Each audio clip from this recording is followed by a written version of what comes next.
ನಿರಂತರವಾಗಿ ಮಳೆ ಸುರಿತಾ ಇದೆ. ಈ ಹಿನ್ನೆಲೆಯಲ್ಲಿ ಈಗ ಜನ ಬೀದಿಗೆ ಬೀಳುವ ಪರಿಸ್ಥಿತಿಯೂ ಕೂಡ ನಿರ್ಮಾಣ ಆಗಿದೆ.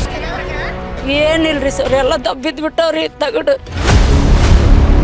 ಮಳೆಗೆ ಹಾರಿ ಹೋಗಿತ್ತು ಸೂರು, ಧ್ವನಿಯಾಗಿ ನಿಲ್ತು ನ್ಯೂಸ್ 18. ಮನೆ ಕೊಡ್ತೀನಿ ಅಂತ ಭರೋಸೆ ಹೇಳ್ಯಾರಿ, ಕೊಟ್ಟಾರ ಅನ್ನೋದನ್ನ ಭರೋಸೆ ಐತಿ ನಮಗೂ. ಗಂಗಿಮಡಿ ಜನರಿಗೆ ಮನೆಯ ಭರವಸೆ, ಸಂತ್ರಸ್ತರ ಬಾಳಲ್ಲಿ ಸಂತಸದ ಅಲೆ. ನ್ಯೂಸ್ 18 ಅವ್ರು ಬಂದು ಅವರೆಲ್ಲ ವಿಡಿಯೋ ಮಾಡ್ಕೊಂಡು ಸುದ್ದಿ ಮಾಡಿದ ಮೇಲೇನ ಎಲ್ಲ ಅಧಿಕಾರಿಗಳು ಬಂದು ನಮಗೆ ಸಹಾಯ ಮಾಡಿದ್ರಿ. ಅವರು ಭಾಳ ಖುಷಿ ಆಗೈತ್ರಿ, ಧನ್ಯವಾದಗಳು ರೀ. ಬೀದಿಗೆ ಬಿದ್ದವರಿಗೆ ಸಚಿವರ ಅಭಯ, ಬಡವರಿಗೆ ಸಿಕ್ತು ಬದುಕಿನ ಧೈರ್ಯ. 750 ಮನೆಯನ್ನು ಪೂರ್ಣಗೊಳ್ಳುವೆ, ಅದರಲ್ಲಿ ಅಲಾಟ್ಮೆಂಟ್ ಮಾಡ್ತೀವಿ.